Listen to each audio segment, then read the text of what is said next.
Live from New Delhi, you're watching DD India Newshour, India's voice to the world. I'm Shubhendu Ghosh, coming up in the next hour. India's civil aviation regulator DGCA summons crisis-ridden airline IndiGo CEO, seeks full report on flight disruptions.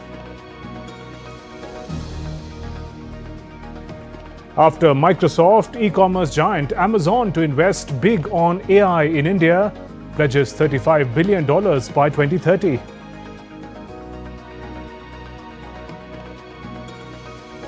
Setback for Trump as US judge blocks decision to deploy National Guard to Los Angeles, orders them return to state governor's control. Russian bombers join Chinese air patrol near Japan as Tokyo-Beijing tussle continues. And India's Rohit Sharma retains top spot while Virat Kohli rises to number 2 in ICC ODI rankings.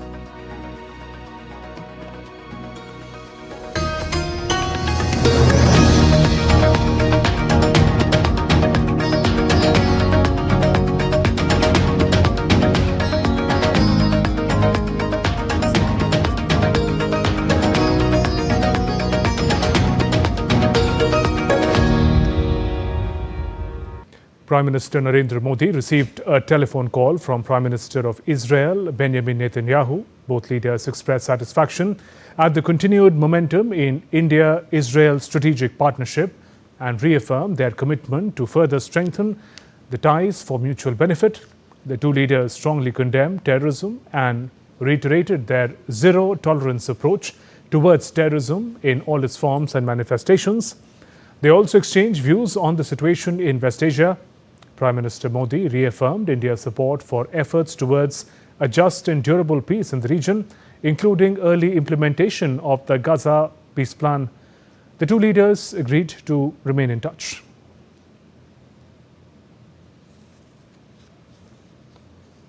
India's largest airline, IndiGo, is facing unprecedented scrutiny as government steps in to restore order after days of chaos in the skies. The Ministry of Civil Aviation has directed the airline to fully comply with the fare capping and passenger convenience measures. DD India's Rahul Upadhyay gets us more. India's civil aviation regulator DGCA has summoned IndiGo CEO Pieter Elbers on Thursday in person with details, clarification on the cancellation and its future planning. After more than 5,000 cancellations in just a week, the Civil Aviation Ministry has slashed IndiGo operations by 10%. Officials say this decisive step will help the airline regain control and reduce passenger inconvenience while ensuring all destinations remain covered. The regulator has launched a full-scale audit of IndiGo's fleet, pilots, crew utilization and rostering systems. Civil Aviation Minister Ram Mohan Naidu has personally intervened, summoning the CEO for updates and confirming that refunds of all flights affected till December 6 have been completed. He has instructed IndiGo to expedite remaining refunds and baggage handovers without delay. Meanwhile, IndiGo has issued a detailed clarification on its working round the clock to bring operations back to normal. The airline claims all 65,000 employees across departments have been mobilized, with teams working day and night to stabilize schedules. A 4-member probe panel has also been appointed to identify the root causes of the breakdown. The committee will examine manpower planning and the airline's readiness to implement new duty and rest norms for pilots. Rahul Upadhyay's report for DD India.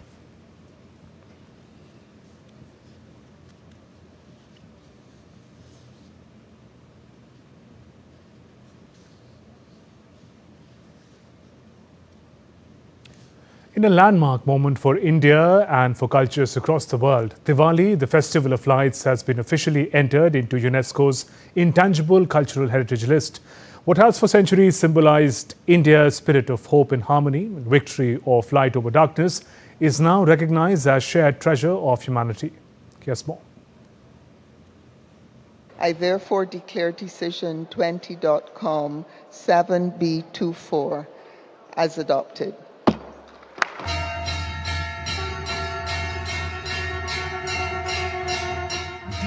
In a historic moment, the glow of Diwali has gone global. UNESCO has officially inscribed Diwali in its intangible cultural heritage of humanity list, giving the festival an international spotlight like never before. It's a great day for Bharat because the most celebrated festival of India, Diwali, has been recognized as a festival which has a universal value for humanity, and it has been now recognized in the representative list of UNESCO. It will also now spread the message of Diwali to the entire world, because Diwali, as everybody knows, is a festival of victory of good over evil. It's a festival of lights which brings illumination to the lives of everybody. So this message will spread across the world. Declared at a special session held at Delhi's iconic Red Fort, the announcement triggered celebrations. Chants of Jai Hind, Vande Mataram and Bharat Mata Ki Jai echoing through the venue.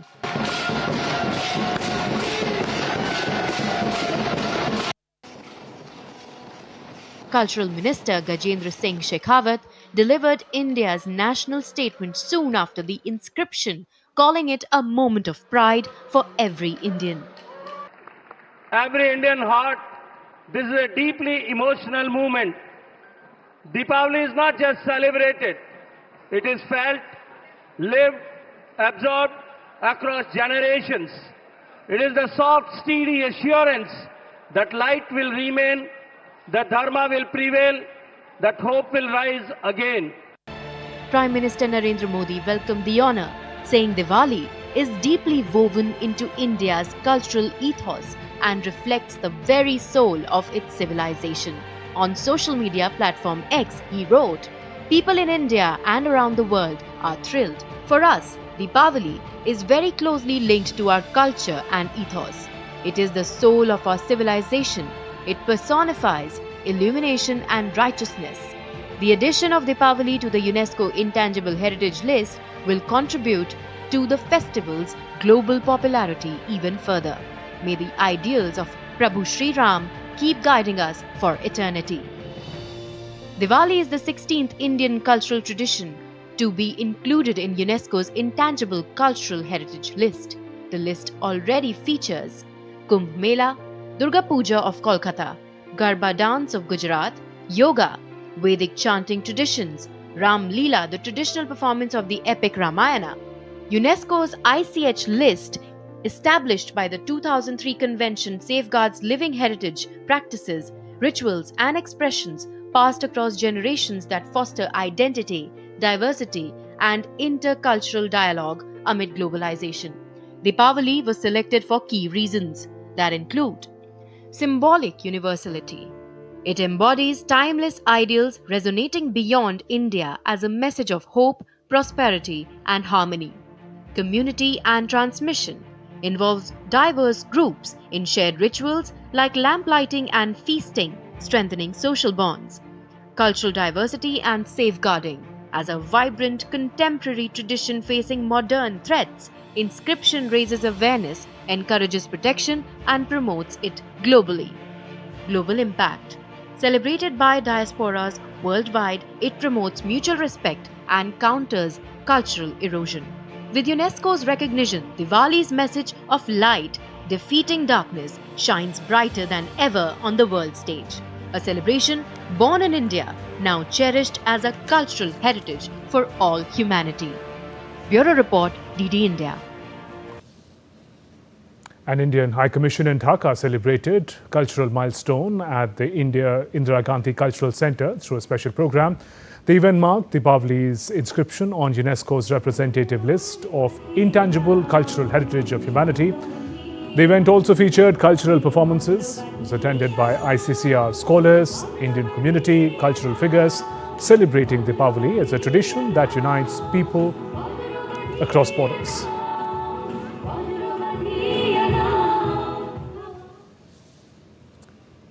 President Volodymyr Zelensky has said Ukraine and its European partners will soon present the US with refined documents on a peace plan to end the war with Russia. Pope Leo said Europe must play a central role in efforts to end the conflict in Ukraine, warning that any peace plan sidelining the continent is not realistic. Ukrainian President Volodymyr Zelensky said that Ukraine and its partners are working on 3 documents for current diplomatic efforts to end the conflict. The 3 texts cover a framework peace agreement, security guarantees, and Ukraine's reconstruction. It is true that there are 3 documents. Yes, it is true. We are talking to the Americans and we are already talking to the Europeans. And I am very glad that we have involved our European partners. There are 3 documents. Zelensky, who met Italian Prime Minister Giorgia Meloni in Rome on Tuesday, said on social media that his country and Europe will soon be ready to present the US with refined documents on a peace plan. On the other hand, Pope Leo urged that Europe must have a role in any Ukraine peace deal. I truly believe that Europe's role is very important, and the unity of European countries is extremely significant, especially in this case. Trying to reach a peace agreement without including Europe in the discussion is, let us say, unrealistic. At the UN Security Council debate on Tuesday, US Deputy Ambassador to the UN, Jennifer Losetta, asked both sides to choose peace as the winter continues to grow colder and darker. The rising humanitarian cost of this war, particularly against women and children, is unacceptable, and it will ripple through for decades across the region.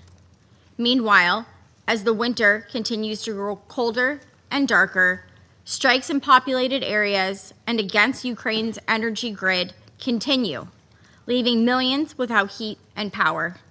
The killing must stop. Both sides must choose peace. On Monday, US President Donald Trump had voiced frustration over Ukrainian President Volodymyr Zelensky's response to Washington's latest peace proposal, saying he was a little disappointed that the Ukrainian leader had not yet reviewed the plan. Bureau Report, DD India. Still to come on DD India Newshour. At least 22 killed as 2 buildings collapse in Morocco, 16 injured. Ethiopia will hold parliamentary elections on June 1st next year.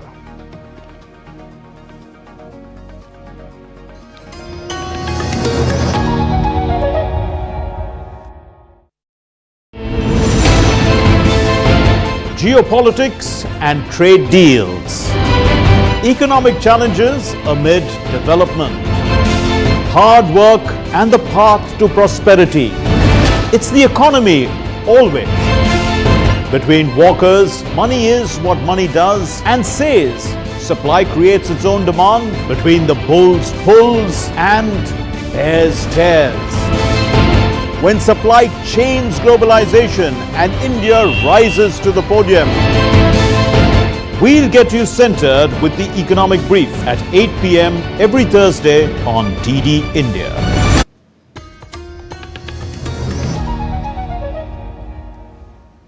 You're watching DD India Newshour. I'm Shubhendu Ghosh. The winter session of Parliament is now entering a crucial phase, with both houses witnessing marathon debates on issues that directly impact citizens. In Lok Sabha today, members continued their discussions on electoral reforms, one of the most closely watched subjects this session. Rajya Sabha, meanwhile, remained focused on commemorating 150 years of Vande Mataram. Here's a detailed report from our correspondent, Dibyendu Mondal. It was another high-intensity day inside the Lok Sabha as the debate on electoral reforms entered its next round. Members from across the political spectrum took part, voicing concerns, suggestions, and sharp counter-arguments on how India's election process can be strengthened for the future. Taking the floor for nearly an hour, Union Home Minister Amit Shah launched a strong rebuttal to the opposition's criticism over the ongoing voter roll revision exercise. Targeting the Congress and its allies, he said their objections stem from fear that illegal immigrants may be removed from the electoral list. ये SIR और कुछ नहीं है, मतदाता सूची का शुद्धिकरण है. मैं मानता हूं इससे कुछ दलों के राजनीतिक स्वार्थ आहत होते हैं. मुझे उन दलों के प्रति एक प्रकार से अनुकंपा भी है, क्योंकि देश के मतदाता तो वोट देते नहीं हैं. ये थोड़े विदेशी दे देते थे, वो भी चले जाएंगे.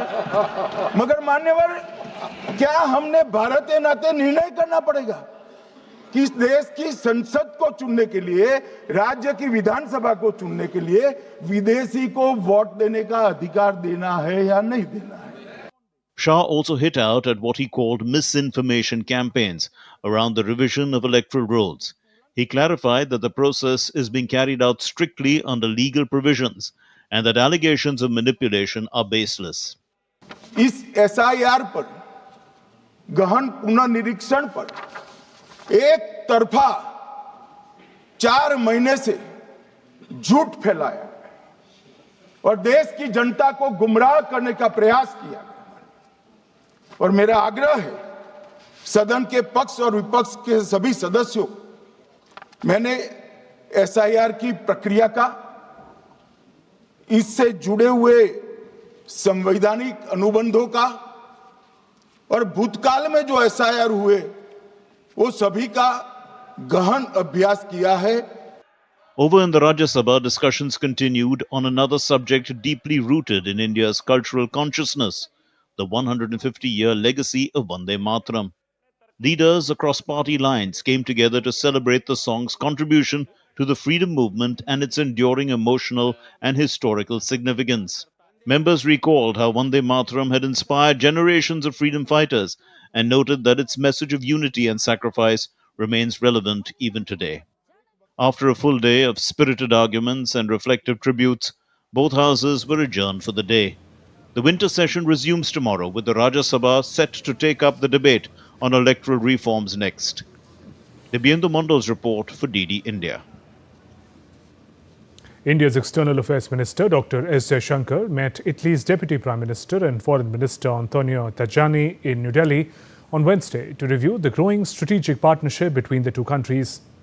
The leaders discussed cooperation in defense, maritime security and space, regional issues including developments in the Indo-Pacific, West Asia and the Ukraine conflict also featured in the talks. Minister Jaishankar, in his opening remarks, thanked Italy for its solidarity after last month's terror incident in Delhi and highlighted the recent India-Italy initiative to counter terror financing announced at G20 summit. I want to thank you also for the message of solidarity from the government of Italy when we had this terror incident last month in New Delhi. Of course, recently when our Prime Ministers met in the G20 in Johannesburg, we announced the joint initiative to counter financing on terrorism. That was a very positive step. We work with Italy. We regard you as one of our closest partners in that, including in the FATF, the Financial Action Task Force. Moving on, India is steadily expanding its renewable energy capacity, recording strong year-on-year growth in solar, wind and other non-fossil fuel sources. Union New and Renewable Energy Minister Prasar Joshi said on Wednesday, this progress is moving the country closer to its goal of achieving 500 gigawatts of clean energy capacity by 2030, supporting long-term sustainable development. And India and the United States on Wednesday reviewed ongoing negotiations for a proposed bilateral trade agreement to boost economic ties. The two-day talks underway in New Delhi aim to finalize a mutually beneficial trade pact. Both sides exchanged views on key issues affecting India-US trade and progress of negotiations. India maintains that resolving tariff issues is essential for the trade agreement. The US is seeking duty cuts on agricultural products and industrial goods. Meanwhile, India has firmly opposed concessions in agriculture and dairy sectors. There are two parallel negotiations, one on a framework to deal with tariff and another on a comprehensive trade pact. The current round of discussions will conclude on December 11th.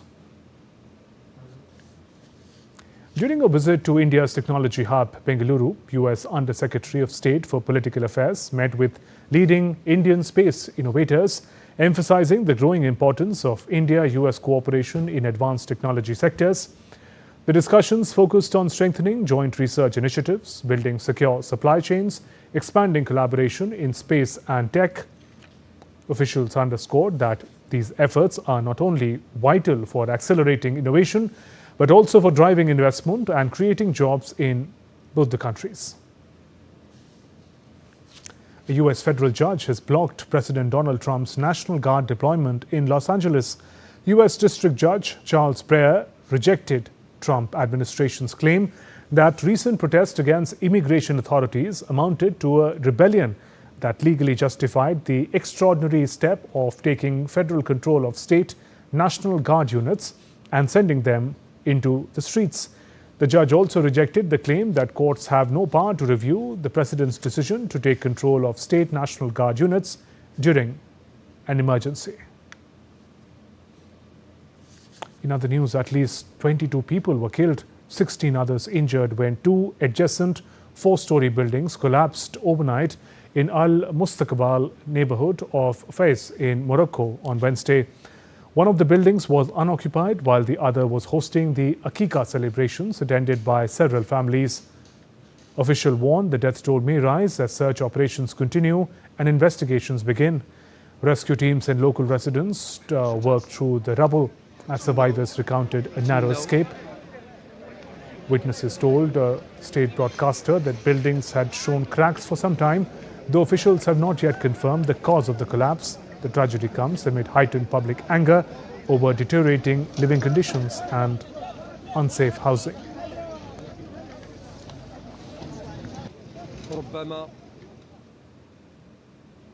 Ethiopia will hold parliamentary elections on June 1st next year.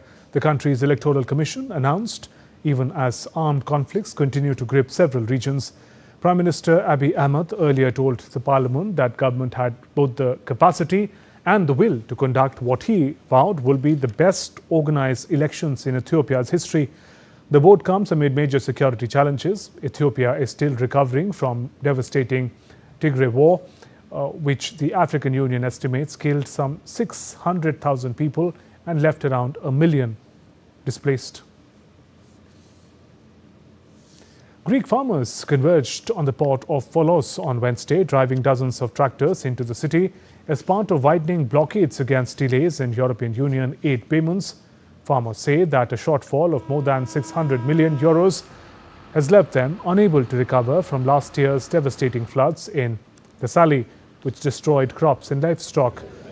Protesters lined up opposite police buses as authorities blocked access to the port's passenger and cargo terminals. Farmers say that payment delays linked to corruption investigations and ongoing audits have compounded financial strain, while the recent outbreak of sheep pox has forced mass culling of livestock.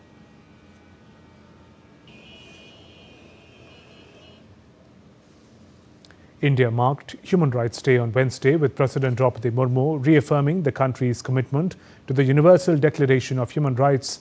Amnesty International called for renewed focus on protecting human rights globally. DD India's Adamya Mishra brings us more. On the occasion of Human Rights Day, President Draupadi Murmu attended the Human Rights Day celebration organized by National Human Rights Commission in New Delhi. She highlighted how India embraced the Universal Declaration of Human Rights, which resonates with the country's civilizational ethos.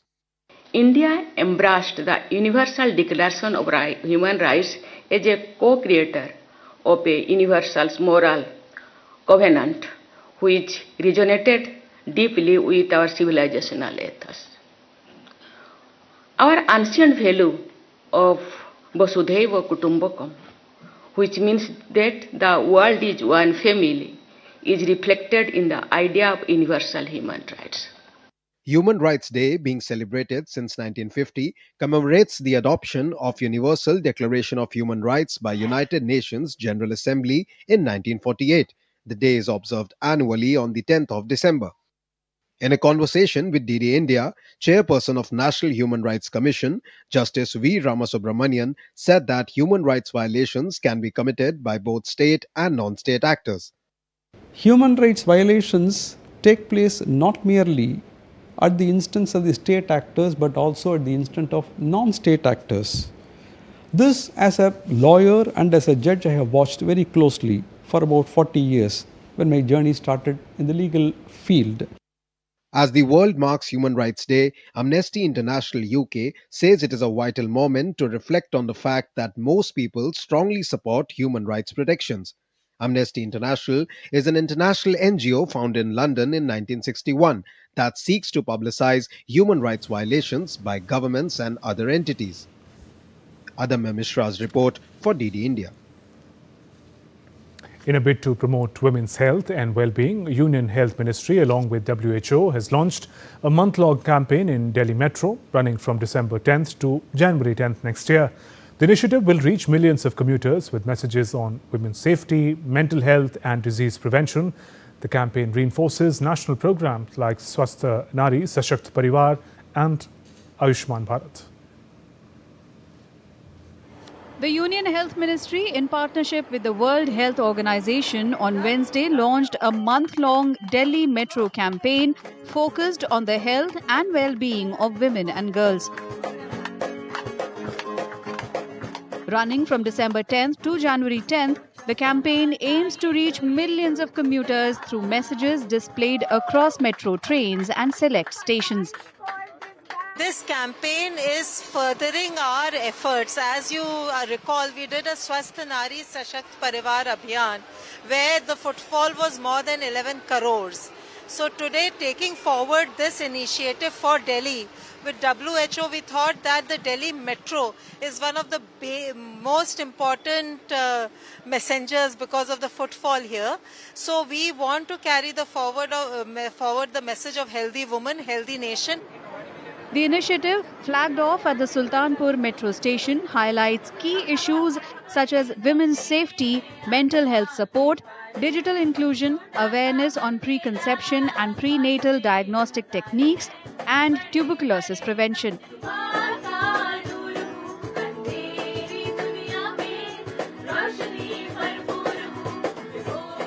The health of women should be a topic, an important topic for everyone. And here, through this metro campaign, we hope that we will reach as many passengers as possible and that every passenger in this train makes this their topic. Healthy women, that's what matters to us. And we stand firm with the government of India in our commitment to fight for healthy women and for TB eradication. As per officials, India continues to strengthen women's health and empowerment through national initiatives such as the Swasth Nari Sashakt Parivar Abhiyan, the Pradhan Mantri Surakshit Matritva Abhiyan, Mission Shakti, the Nirbhaya Fund and Ayushman Bharat. Still to come on DD India Newshour. We'll talk about how India is emerging as a preferred destination for global investments in AI.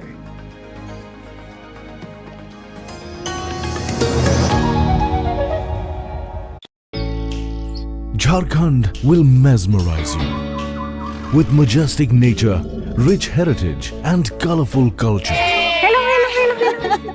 Johar. It fits perfectly. Thank you. Full workout ho gaya. Ready?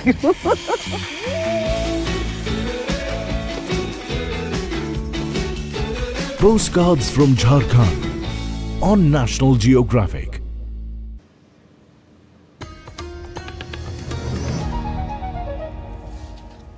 Welcome back. You're watching DD India Newshour. I'm Shubhendu Ghosh. Top tech giants like Microsoft, Google and Amazon are looking at India for their mega AI-related investments. India's growing tech-friendly infrastructure, large pool of skilled workforce and business-friendly policy environment makes it one of the top investment destinations in the world. Here's more. India continues to be a highly attractive destination for global investments, and driven by mega investments, India's AI-driven future is gaining momentum. On Tuesday, US tech giant Microsoft unveiled its largest ever investment in Asia, committing $17.5 billion for 4 years to accelerate India's artificial intelligence ambitions. One of the key priorities of Microsoft is building secure, sovereign-ready hyperscale infrastructure to enable AI adoption in India. We are really excited about the investment we made. I had a chance to meet Prime Minister Modi yesterday and discuss our excitement about, and it's fantastic to see this all landing and ultimately being able to parlay these tokens per dollar per watt into all of the application systems that are going to get deployed broadly across the country. And so the $17.5 billion, which is the largest investment we made in Asia to date, and so we're thrilled about it. Prime Minister Narendra Modi expressed hope that Indian youth will capitalize on the new opportunities. He says, when it comes to AI, the world is optimistic about India. Had a very productive discussion with Mr. Satya Nadella. Happy to see India being the place where Microsoft will make its largest ever investment in Asia. Unquote. The youth of India will harness this opportunity to innovate and leverage the power of AI for a better planet. E-commerce giant Amazon also plans to make a mega investment of $35 billion in India by 2030. The investment would cover its businesses with a focus on AI-driven digitization, export growth, and job creation. Today, we have enabled nearly 43 million cubic feet of fulfillment space, along with a pan-India logistics and supply chain to empower 1.7 million small businesses to offer the largest selection to customers, making Amazon India's Apni Dukaan. Earlier this year, Google announced a $15 billion investment for an AI data center in Visakhapatnam with a planned capacity of 1 gigawatt. Google has said it will be one of the largest AI infra outside of the US. OpenAI is also working towards expanding its presence in India. India stands at the cusp of a new era powered by artificial intelligence. 10,300 crore rupees allocated over 5 years for India AI mission with 38,000 GPUs deployed. 6 million people are employed in the tech and AI ecosystem. Tech sector is projected to cross $280 billion in revenue this year. AI could add $1.7 trillion to India's economy by 2035. India's semiconductor mission powered by investment of 76,000 crore rupees. As a result of comprehensive reforms, India consistently ranks as one of the top global markets for FDI inflows. India's total annual FDI inflow has more than doubled from US $36.05 billion in FY 2013-2014 to USD 80.62 billion in FY 2024-25. The government of India has also leveraged the free trade agreements for promotion of export diversification and to attract investment. India has signed 15 free trade agreements (FTAs) and 6 preferential trade agreements (PTAs) with its trading partners and is in negotiations for more. Bureau Report, DD India. And in a significant move to boost employment opportunities, Labour and Employment Minister Mansukh Mandavia met Microsoft CEO Satya Nadella. The ministry has signed an MOU with Microsoft under which more than 15,000 Microsoft partners will join the National Career Service Portal as job providers. The partnership will also tap into Microsoft AI capabilities to strengthen the NCS as a one-stop platform for the global mobility of India's skilled workforce.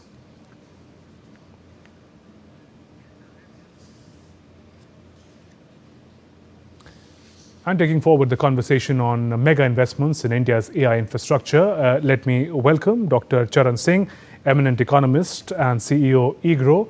Also, Prasenjit Basu, noted author and economist. Good evening and welcome, both of you. Dr. Singh, let me come to you first. Sir, your take. Why are global tech giants betting so big on India? I'm thrilled.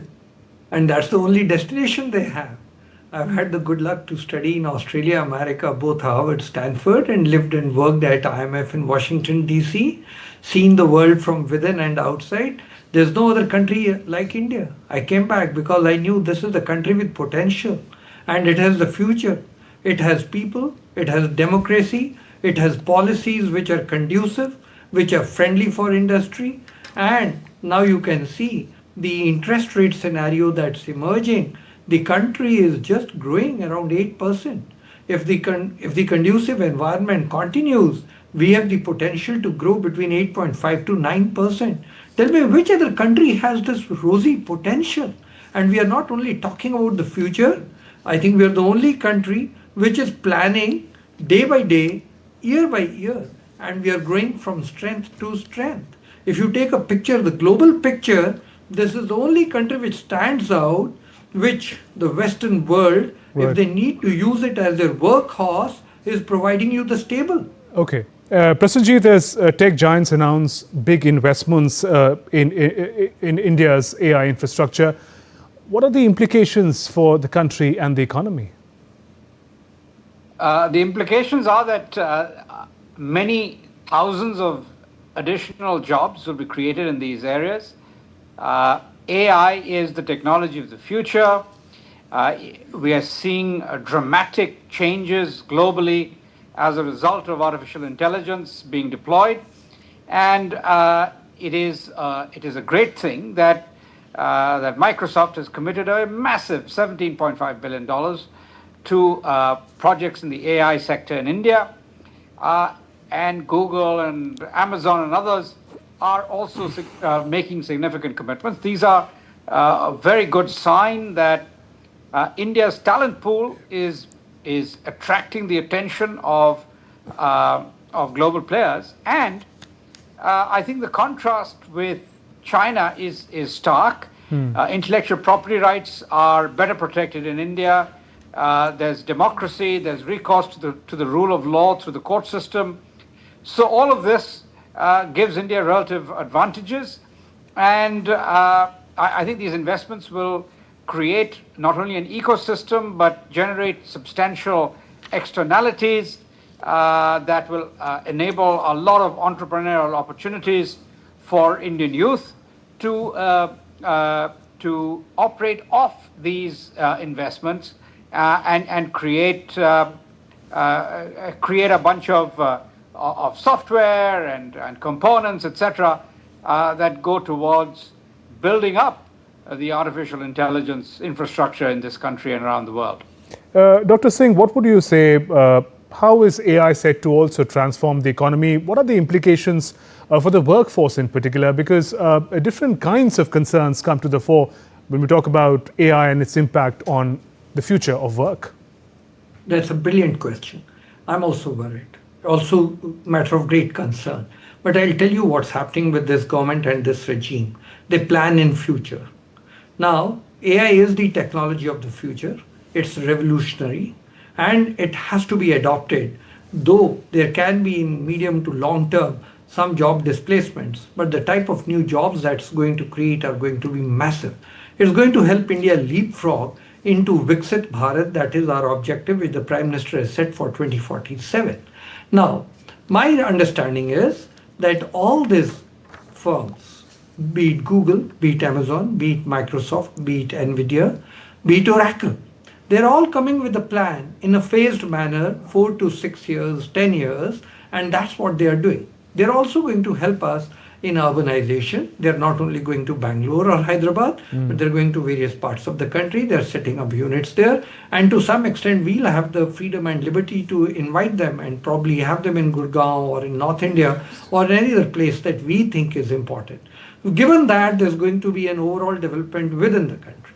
Now, I also feel, in addition to what I have said, it's going to help us in job creation, which has just been mentioned, in enhancing female labor force participation, in spreading education and literacy, in health issues. So within the country, as I visualize it, it's not only immediate, but it's going to be futuristic in a phased manner. We are going to see much improvement in the complete ecosystem, which will add to our productivity. At the end of the day, if we want to be Viksit Bharat, we have to grow at the speed of about 8.5 to 9%. These, which are futuristic tools and tools of the future, we will have to use them, deploy them very intelligently, which are going to add to our productivity and efficiency. The last point I want to mention is that if you have just noticed in your own report, you mentioned that we will be able to open the Indian labor market to the rest of the world, where our skilled labor will be able to fan out across the world, reach out there. So to that extent, skilled labor will have greater opportunities. That means there will be higher remittances coming within the country, and that also feeds into the job opportunities and the strength of the country. Right. Prasanjit, In the context of what Prime Minister Narendra Modi said, what will it take for the Indian youth to be able to harness the potential of this AI revolution? What kind of training, what kind of choice of subjects of study will they require to make sure that they're able to really get the potential of AI in their careers? Obviously, the computer science curriculum will need to be tweaked to accommodate the scope for artificial intelligence. But AI can be deployed in a lot of different areas. It can be deployed in the medical field, in the legal field. I mean, there'll be paralegals and other assistants will become somewhat redundant because a lot of the work can now be done by artificial intelligence.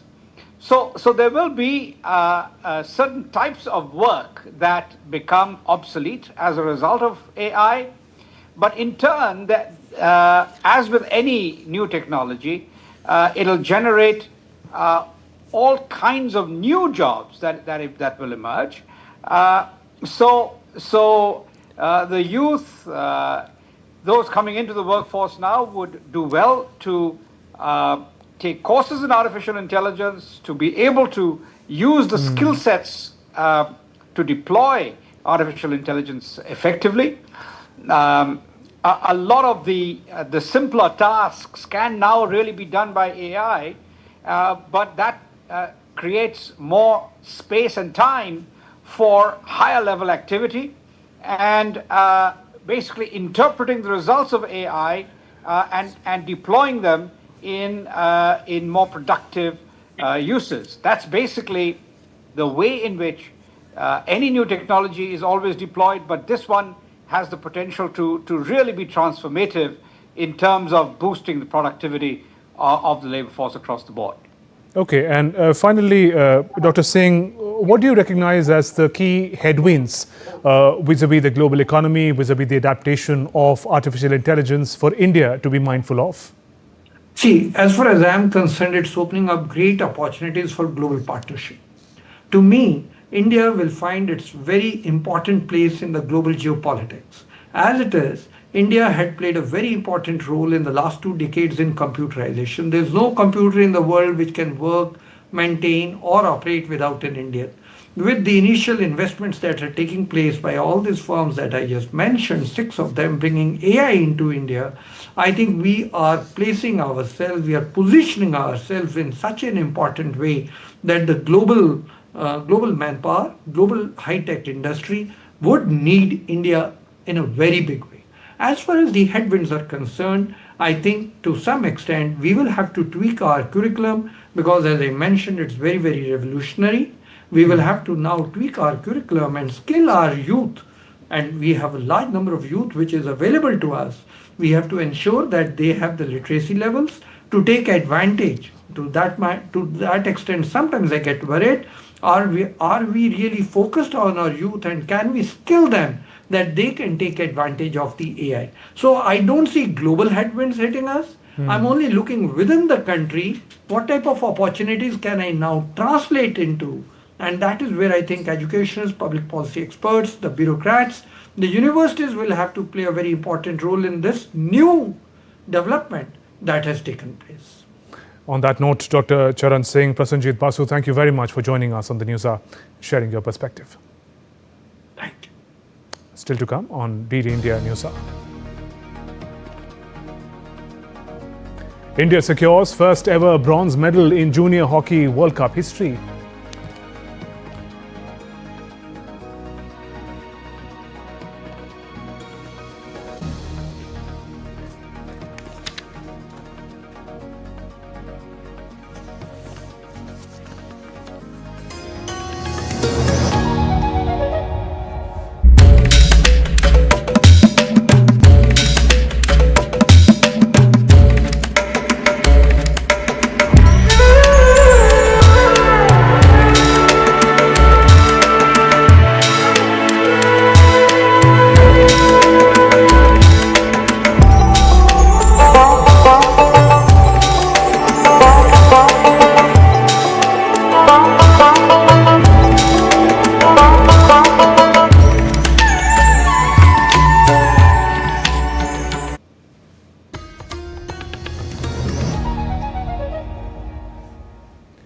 watching DD India News Hour. I'm Shubhendu Ghosh. As part of Navy Day 2025 celebrations, a grand beating retreat and tattoo ceremony was held at the iconic Gateway of India in Mumbai.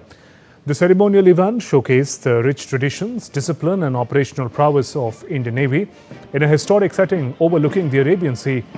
The program featured a spectacular flight past and operational demonstration by naval helicopters, captivating the audience with precision maneuvers.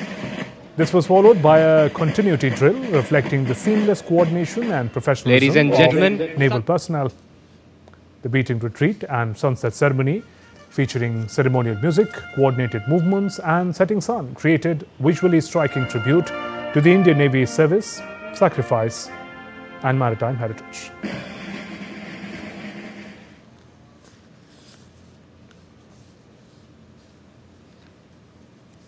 The Indian Navy's iconic UH-3H helicopter Saras was found a permanent home in Visakhapatnam as centerpiece of the city's new helicopter museum. Developed by Visakhapatnam Metropolitan Region Development Authority, the museum offers fascinating glimpse into India's naval aviation history. Visitors are already enjoying the museum experience, marveling at the aircraft and learning about its remarkable contributions to India's naval missions.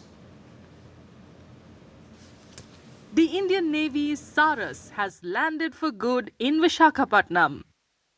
The UH-3H helicopter is the centerpiece of the Helicopter Museum, which is the latest attraction on the scenic beach road in the coastal city. Developed by the Visakhapatnam Metropolitan Region Development Authority, the dedicated helicopter museum is now open to the public, offering visitors a glimpse into India's naval aviation history.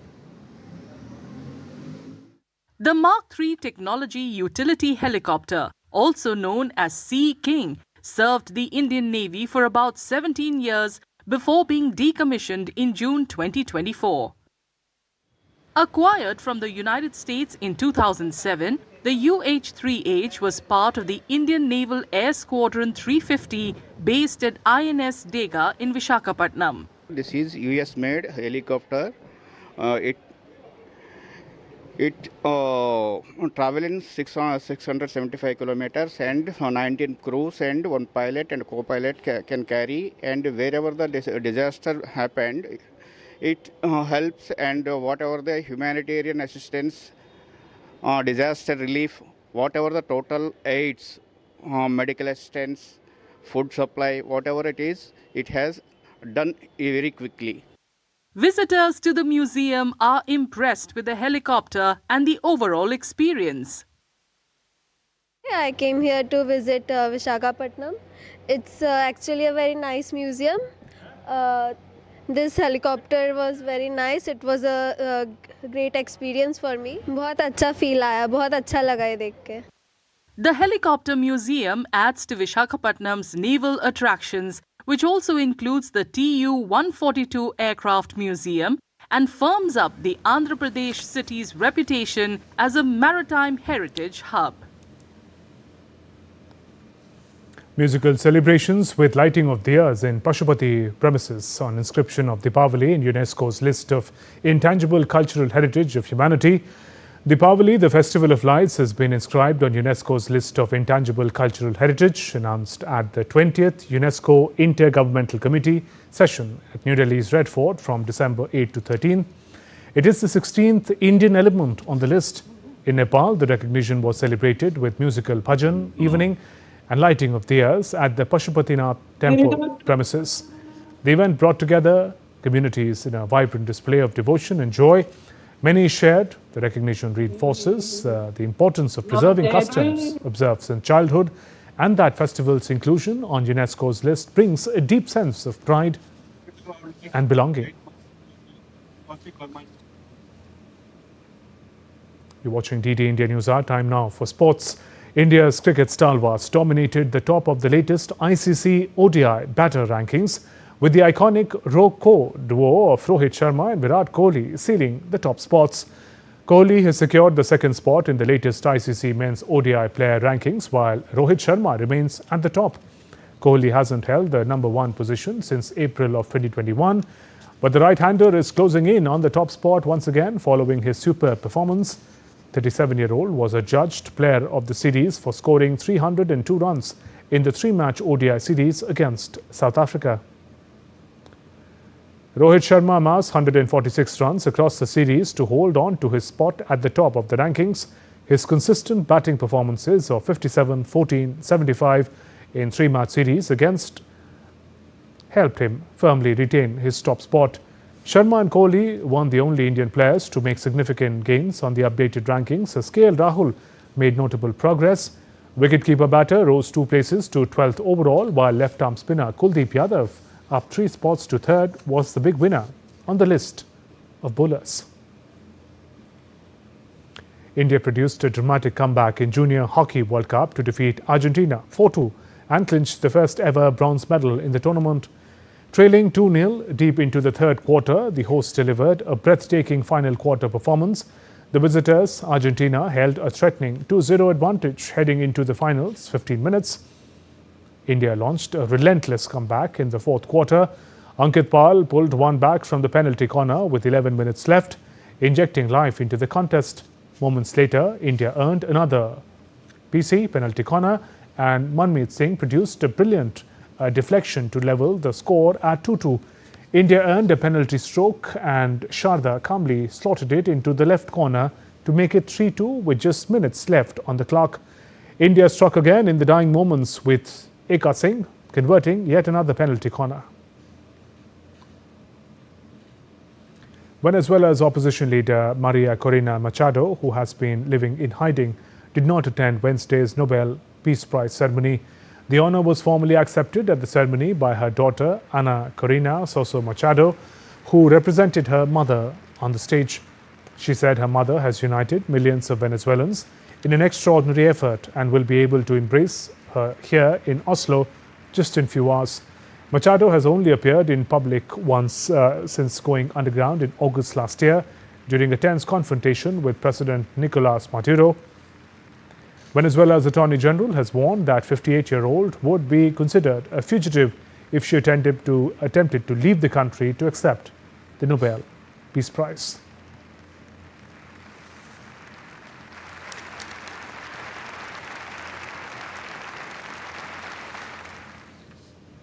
And that's all for this edition of DD India Newshour. Let us know your thoughts on the news of the day. For those on the go, you can get all the latest news and updates from India and across the world on DD India mobile app.